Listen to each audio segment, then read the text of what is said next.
Dive in, drivers behind the line in 3, 2, 1, go! Welcome to our first qualification match. The first 15 seconds completely autonomous and pre-programmed robots using the code that their teams wrote and moving completely based on sensors on their team's robots. 3940 Cyber2's just shy of placing a couple of game pieces on their reef. 868 the Tech Hounds, one of our high performers during the autonomous period, able to successfully place 3 of those corals up on the L4 or highest reef level. During a Thomas period, which we just exited, teams are worth more points depending on when they're scored. The remaining of the match is all depending on those game points and additional ranking point scoring opportunities. In the remaining 2 minutes and 15 seconds, teams have teleoperated, meaning that robot controllers pick up their robots and driving them around their team's belt over the past 10 weeks. Team 868, the Tech Hounds from Carmel, Indiana, quickly picking up game pieces from their coral human player station and delivering it onto the coral reef.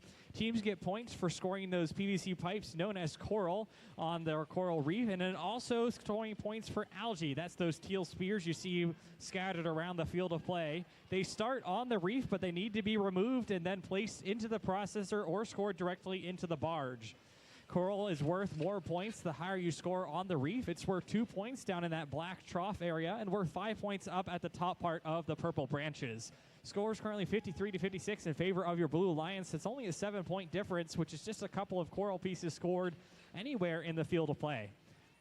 Team 10-4-9-3 continuing with some bumper-on-bumper action on the Red Alliance. That contact is allowed as long as it's kept to a minimum and done outside the protected areas of the tape around the reef.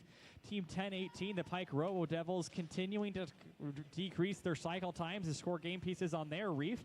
A cycle is the time from picking up a game piece to scoring it on the field of play. Teams trying to keep that as low as possible to maximize the amount of points during the set match time.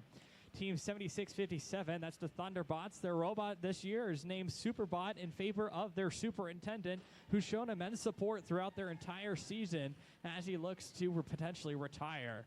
Team 3940, Cybertooth, continuing to place game pieces on their part of the coral. Scores currently 87-95, now in favor of your Red Alliance, with 20 seconds remaining in the match. We'll hear that sonar ping sound when we saw the barge light up, and we'll start to see teams making their way over to those cages.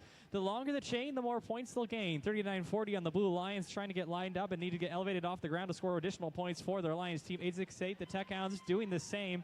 Teams do need to be elevated off the ground as the time comes to an end for qualification match 1 here at the Finn District Washington event, sponsored by Toyota Indiana and Vincennes University Center for Applied Robotics and Automation. Stick tight for those scores. The Blue Alliance winning with a score of 106. 2 points difference between that and the Red Alliance is 106. The Blue Alliance is going to get 5 of those ranking points. You can see 3 of those trophy icons for winning the match. Both teams getting that robot icon for their hard work and autonomous. That's crossing that black tape line and scoring a game piece anywhere in the field of play. Blue Alliance getting that boat icon, which is for their hard work in the end game in the barge. They have to have 1 robot climbed and somewhere else in the